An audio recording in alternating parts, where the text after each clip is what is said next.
Thank you for having me, everyone. So I'd like to just dive in with some of the slides. Today we're going to be talking about working remotely. I wanted to talk to you guys about some tips about productivity, keeping up morale, about the workspace that we're trying to create for people who are working remotely or semi-remotely. And then also talk about the health choices that sometimes we forget about when we are working remotely. So, great. So to go over tonight's agenda, first, like I said, I'd like to talk about the advantages and disadvantages, obviously, of working remotely as opposed to going into the office and working. Secondly, I'd like to talk about the workspace because that's vitally important in creating a safe, healthy workspace. And we'll dive into that a little bit deeper, as well as, to piggyback on top of that workspace, talking about how you can become more productive and tips that I can provide for you that can help with productivity and also happiness. Being more productive means that you're going to be happier and be able to do more things. Lastly, and in my opinion, as a physician, I think one of the most important things is implementing healthy choices. We're going to dive a little deeper into that, but we'll break it down into not only physical health, but also mental health.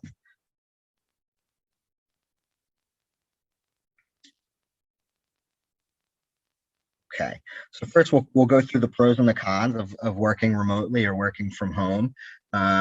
Obviously, some of these are pretty obvious and apparent, but important to bring up and note. Working from home cuts out on a big commute. I remember when I was in medical school and my wife was working in the office, she would commute over an hour to the office every day, and not only is that an hour to and from the office, so 2 hours total during the day that you're not really productive when it comes to work, but it's also a lot of money for a car, for gas, for maybe it's childcare for someone. So that time is vitally important. I think money is time, and getting some of that time back, we're also losing some of it, which we'll kind of talk a little bit more about. And you can see in the con sections, finding that kind of work-home balance is something that I think everyone's always strived for, but now even more so with the pandemic and working from home being kind of the new norm, and maybe even as a hybrid. I know a lot of people are going from exclusively working from home to a couple days a week or a couple days a month going into the office, and finding that kind of balance with work and home life is extremely important and kind of the new thing that we have to wrap our heads around. I have a lot of patients who say they work all the time, and I believe them. I do the same. With technology, we have access to work 24/7, so it's easy to hear the ding and run to the computer. Let me answer that email, or let me just go do this real quick, or let me put a couple hours in after work or on the weekend. And is that the best for our physical and our mental health and our relationships outside of work? Probably not. So we'll talk about some tips and tricks to kind of mitigate that. But I think that's one of the biggest cons is trying to find that balance. Again, we talked about money, more time, more flexibility at home, since we're not losing that commute, and you're able to do other things. I know that there's a lot of things you can do online now that's not work, right? Shopping, grocery shopping, getting clothes, or so having that flexibility in the middle of the day to be able to do something like that is, for some people a very big pro. Some of the other cons that we kind of touched on already. The last one is, in my opinion, one of the biggest, right? Isolation. And I think we've all felt that during the pandemic is kind of being locked away and isolated and in quarantine, or just being at home and not feeling safe to go outside. Self-isolation leads to things like anxiety, depression, mental health disorders, and finding the balance between staying safe when in regards to your physical health, but also making sure that we as social creatures and social animals are not losing out on that socialization. I have two little kids, and it's funny to see their, thank God they have a lot of cousins and friends that they've been able to interact with outside in a safe way, and haven't lost that social interaction. But I just think about the kids who haven't really had friends for a year or two, and haven't had that social interaction. So for us as adults who are working, it's important to maintain that, whether it be through Zoom, which is different than the interpersonal interaction, or through the phone, or meeting up outside of work, setting up maybe a day at work that you can meet outside or meet in the office in a safe way to kind of run through team planning or something like that. But feeling isolated, self-isolation, is a very big con when it comes to pandemic in general, and thus working remotely from home. So let's jump into the workspace, because you got to have a safe and a healthy workspace, and it's not the best idea to be bopping around the house. The morning I'll work from my bed, and then I'll go downstairs and get my coffee and do a couple emails or hours in the kitchen, and then I'll sit at the counter, and then I'll go into here, I'll sit on it doesn't really create that regiment. So making a workspace is important so that you and your brain get used to, this is where I'm working, this is my work functionality, I have everything that I need. So let's go through some of the high points.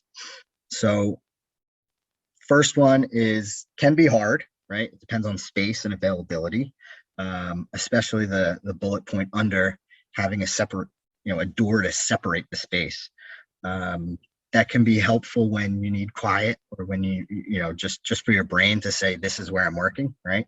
But you may laugh, that might be impossible for some people, and that's okay, right? And I always tell my patients, and whether it's about these things or any recommendations that I have, that's what they are, the recommendations, right? It's just me trying to help you. And I say that because sometimes when we provide recommendations, it can be frustrating for patients if they don't meet those recommendations, or they can't meet those recommendations. Trying is the most important thing, and doing what works for you. We'll talk about that a little bit more when it comes to the healthy choices topic that we'll touch on at the end. But trying and making an effort, and not being frustrated if you don't do it exactly as expected or anticipated, whether it's with your health or with work. So I'd like to bring that up with the first one, because I know some people may say that's just not realistic or possible. But having that consistent space where you're doing work, because having a regiment, which we'll talk about later, is important. And part of having that regiment is having that space. Working from home took that away, right? Everyone had the office that you went to, and you went in at 8, and you left at 5, and then you weren't working anymore. Maybe you'd answer an email here or there for an emergency or something, but now work is at our fingertips 24/7, and that has created a lot of muddy water. That sorting that out and creating those boundaries is really important. And that's kind of what that door symbolizes, the boundary. So some of the kind of health issues that we'll touch upon that can help when it comes to creating a safe and a healthy work environment. The standing desk is a big thing. I know there's a lot of standing desks that I've looked at that can be converted from a sitting desk to a standing desk. Because is it possible to stand all day and work? Yeah, it's possible. For most, not for all. Some people have medical issues, whether it's osteoarthritis or something in your knees, where it's not possible to stand for 8 to 10 hours a day and do your work. Low back pain, things that get exacerbated because of standing. But to try and stand, if at all possible, is important. I was talking with one of my partners earlier today about this this presentation that I'm doing, and he said, my significant other does a lot of sitting throughout the day because she's working from home now. She doesn't get as many steps in, and she's not as mobile. And he was joking and said, sitting is the new smoking. It's kind of the thing that we don't think about, that obviously everyone knows smoking is bad for you now, but staying sedentary is very unhealthy. It leads to comorbidities and weight gain, and then heart problems, lung problems, all these things. So getting up and just moving is really important. So chair options is another thing that I like to recommend to patients who are working from home. A yoga ball is really a fantastic option. For those of you who haven't used a yoga ball for work or just for exercise, it engages your core. So you kind of get a little workout while you're working. And the core isn't just your abs, it's your big back muscles, your gluteal muscles, the top of your leg muscles. So it's a whole conglomerate of musculature that gets engaged, and also promotes good posture, which a lot of us lose when we're typing at the computer like this, right? So having that good posture on a yoga ball can really help with that. A lumbar support or an ergonomic chair is also another good option that I highly recommend. Lumbar support is kind of that either strap that you can put onto the back of the chair that pushes your lumbar spine, which is the lower part of your spine, towards your belly button, and that helps with your posture again. This is no good. Shoulders back, chin up. It's good posture.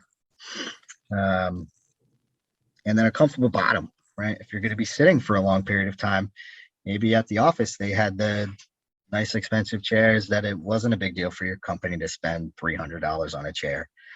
But at your home, are you going to spend $300 on a chair that sits in your office? Initially, you probably thought that's ridiculous. Now that you're working from home, it may be something you may want to think about, or at least getting a cushion to help kind of support your bottom while you're working from home. And then, lastly, try and make it fun. Try and have that thing in your home office that makes you happy, that makes you smile, because work isn't always rosy. Sometimes you get frustrated. Sometimes there's things that happen in your day or interactions that you may have that don't make you happy. So to have that thing in your workspace that gives you joy, or even a plant that just produces some extra oxygen can be a game changer and can really be important.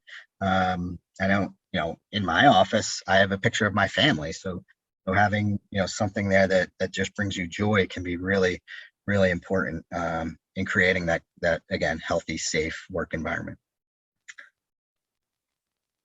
So now I'd like to go over some work productivity recommendations, tips. These are things that I've learned not only through working, but also in my studies. We do a lot of schooling in medical school, and I remember I would talk to my friends in medical school all the time. I wish there was more time in the day, and I feel like a lot of my patients say that now. I wish I had more time. I would do that if the day was 36 hours long. So being more productive and implementing these tips that we'll talk about can help in that regard, and thus make you a more productive worker, having more time for outside of work and for family, or just kind of decrease some of that stress that comes with work.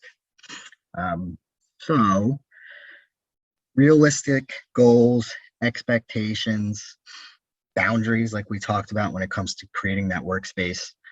So being honest with yourself. And I bring up a couple of these rules that I've made up, and kind of to skip ahead, the double it rule is one of the realistic goals that I recommend. So to look at a project, or to look at whatever you're doing, a book, a project, excerpt, and we all do this subconsciously. This is probably going to take me X, 2 hours, 5 days, a week, whatever that project may take.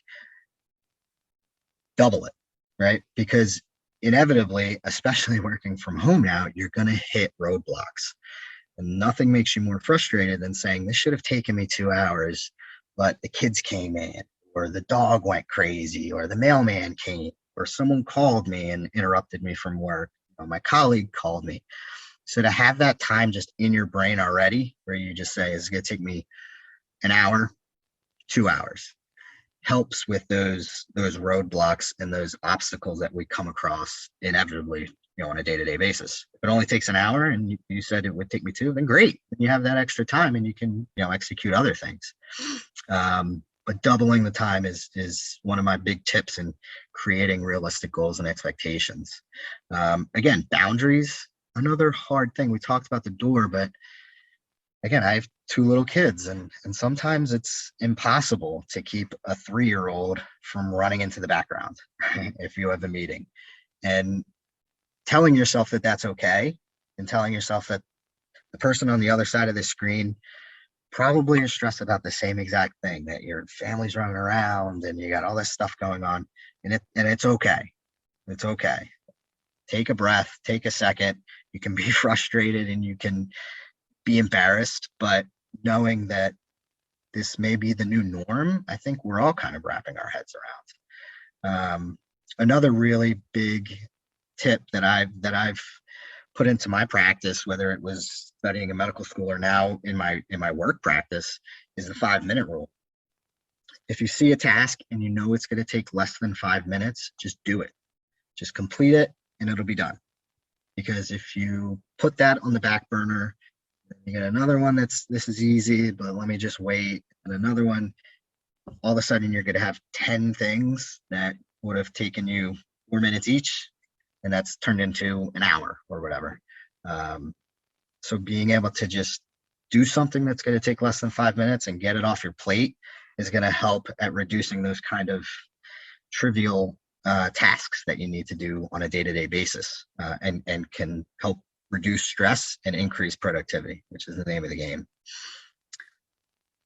Time management, kind of that 5-minute rule. But also some people think, I just need to work all day. I just need to keep working. But that's not effective. Your brain can't concentrate for 8 hours, 10 hours at a time. So scheduling breaks. And again, we'll talk about this a little bit more in the healthy choices section, but scheduling breaks is important just to give your body a break, your brain a break. Exercise, maybe get a glass of water, stand up, walk around, do something. Just have those regimented breaks. That can help tremendously with your productivity, because 5 minutes to get up and walk around the house, or to walk around the neighborhood once a week, doesn't need to be every day, but to have those scheduled breaks is really important. And to have that scheduled break for lunch, which we'll talk about a little bit later, is really important too. Rather than saying, I don't have time for lunch, let me go grab a hoagie. Take a break. I have it scheduled in my itinerary, and I'm going to take a break and make a healthy lunch. And so having that kind of regimen throughout the day and keeping yourself honest to that regimen is going to be super important. Talked about that stuff. Communication, kind of to circle back towards the isolation aspect, forcing yourself to communicate and not just sit, answer emails, do your work all day is going to help with productivity, and is going to help you not to be isolated from your work, from your family. So to keep that communication open, whether that means, and I touched on this earlier, Zoom is great, right? We're using Zoom now, and we're able to touch base maybe in ways that wasn't possible before. And work, we can stay at home and have a meeting with people that are all over the world.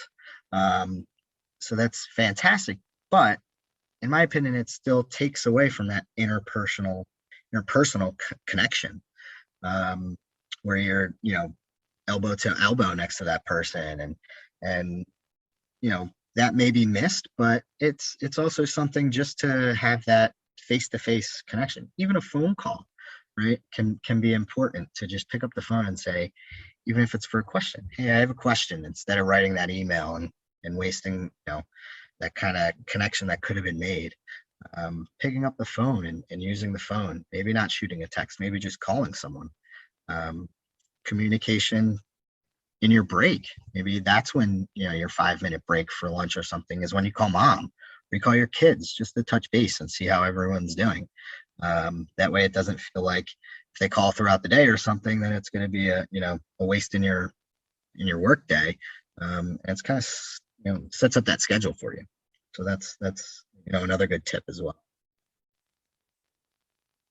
All right. So now to the crux, in my opinion, when it comes to making healthy choices now in this new norm, this new world that we're living in, while we're working remotely. So again, I like to break it down into two huge worlds: the physical health and the mental health. Two very important, equally important aspects. But I kind of like to separate those two, even though they're grossly intertwined and unable to be separated. So first, we'll talk about some of the physical. So exercise recommendations. Again, I'm going to talk about recommendations, but the American Heart Association recommends 150 minutes of exercise. So physical activity, getting your heart rate above 100, 150 minutes per week. So whether that's 50 minutes 3 times a week, 15 minutes every day, 20 minutes a couple times a week, that's the recommendation. Recommendation being the key word. Again, I always tell my patients, this is the recommendation. Is it realistic right now to go from I don't exercise to, hey, Joe, go exercise 150 minutes a week? No. Again, I wish there was 36 hours in the day and not 24. I need more time. Let's just start easy, right? Easy goals are easily attainable.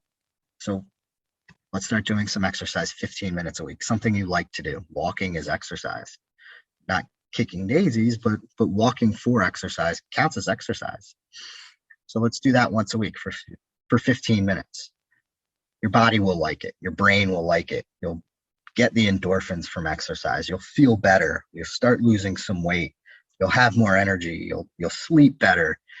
And that will reinforce to your body and to yourself, I like this. This makes me feel good, and I get positive effects from this.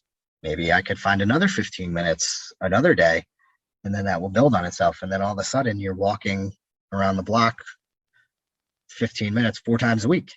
And there you go. You're kind of meeting your exercise expectations. Finding an exercise that you like is also important. You're not going to exercise if you don't enjoy your exercise.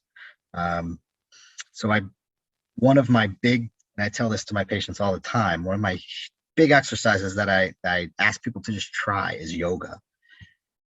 When I was younger, when I was 18 in high school and college, yoga, give me a break. I'm not doing yoga. I'm a guy, right? Yoga is the most fantastic form of exercise. Not only does it help with your mental health, your breathing, slows you down, but it's the best core exercise out there. It helps with your balance, which is important as we get older. Well, to have good balance, to prevent falls, to prevent morbidity and mortality. And it helps with your breathing and with your mental health. The other spin that I put on yoga is that it's quick. You could do, a full yoga routine in 15 minutes, which is great. You could, find 15 minutes at least. I could, and I tell myself all the time, I wish I had more time. It's just kind of implementing it. So I urge people to try yoga. There's different forms of yoga, right? Some people say, I'm not strong enough to do yoga. I can't do a headstand. Yoga is a practice, and with more time, you'll get better at it. But there's chair yoga, and all of these things can be found online. There's, I have Apple TV. I download a couple things on there and just put them on throughout, when I'm exercising and utilize that aspect. There, YouTube has many different chair yoga, regular yoga, power yoga, which is a little faster for the people who say yoga is too slow. I really need something to engage me a little bit quicker. But finding something that you like is the most important thing, so that you're going to continue to do it. We talked about the standing desk. We talked about the yoga ball also. Nutrition, really important. And I kind of touched on this a couple minutes ago, but it's easy to make bad decisions when bad decisions are available. So what do I mean by that? I mean, when you're going grocery shopping or you're buying groceries or you're getting them delivered, having snacks, having candy, having a ton of bad choices for your diet that you probably already know available. If they're there, you're going to eat them, right? So if you're working, you're going to run over and get something quick. Oh, there's some chips. Let me open the chips. And then the bag of chips is gone, right? Inevitably. So to make those choices initially before you even buy them is a good option. And then to also do meal prep. So people who again say there's not enough time in the day. I can't, I would love to have a salad for lunch, but I really only have 10 minutes to eat. Well, then maybe on Saturday or Sunday, we take time that we may have extra time to make the fixings for a salad, or to make 4 salads, so that maybe you don't have it every day. You get to mix it up a little bit, but you have it there and you put it in the fridge and it's ready to go. So when you have that quick lunch that you need to do, go in and you have that healthy salad with maybe some protein in it, some chicken or turkey, maybe some nuts, something more than just lettuce, right? People are always like, I don't want to just eat grass. Salads are fantastic. You could throw some fruit and some vegetables in there and make it fun, but also make it a sustainable, healthy lunch or snack or dinner. Um, so that's really important for people that people kind of forget, because I have tons of patients who say, I one of my questions is, have you gained any weight within the past, visit or year or whatever it may be? Yeah, I've gained 20 pounds. I've gained 100 pounds in the past year. It's the pandemic. I haven't been exercising and I've just been eating whatever I want, right? And it's really important to hold yourself accountable, because every day we get older and every day it's harder to lose that weight. So making those changes now is important. Again, recommendations. It doesn't have to be get rid of all the good food that you like to eat. No, but if you have the chips in the house, probably not the best option. Maybe let's get rid of the chips, or the whatever it may be that maybe you have a sweet tooth, something like that. Um, get outside. So now that the weather's getting a little bit nicer, because of where we live, it can be hard, during those winter months to really get outside and get some fresh air and get some vitamin D. But most of us who live in this area are probably vitamin D deficient during the winter months, because we don't get that sunshine, because we're not outside. If we lived in Florida, I'm sure we wouldn't have an issue. But the fact that we're inside for a substantial part of the year, whether it's 2 or 3 or 4 months, depending on the winter, we lose that fresh air. We lose that happiness that we get. The sun makes us happy. The UV light that our brain sees from the sun makes you happy, gives you energy, and it combats depression and anxiety, to circle back to that kind of isolation. And it also helps with our vitamin D, which can be important for neurological functioning. Vitamin D can help with numbness, tingling, joint aches and pains. If you're deficient in it, then talking to your doctor about, how do I help bring that vitamin D level back up? Do I need to start a supplement or something? Is important, right? So get outside, get some fresh air, go on a walk. Really great form of exercise. Again, walking is exercise. So to kind of transition now to the mental aspect, like we talked about the anxiety and depression in relation to the vitamin D. One of, again, my biggest tips that again I tell most, if not all, of my patients, is the deep breathing exercises. Sure, a lot of you have heard of deep breathing exercises and different ways to do it, and different mantras or whatever it may be, but I like to keep it as simple as possible, because it makes it easy for me and it makes it easy for my patients, right? So I just, again, back to the 5, right? It's easy. Just look at your hand. Rule of 5. So we'll practice it together. It's 5 seconds. Deep breath in. Hold it for 5 seconds. 5 seconds. Deep breath out. And release all of the air. 5 times. 5 seconds, deep breath in, hold it for 5 seconds, 5 seconds, deep breath out, 5 times. That will physiologically decrease your blood pressure, decrease your heart rate, and make you calm down.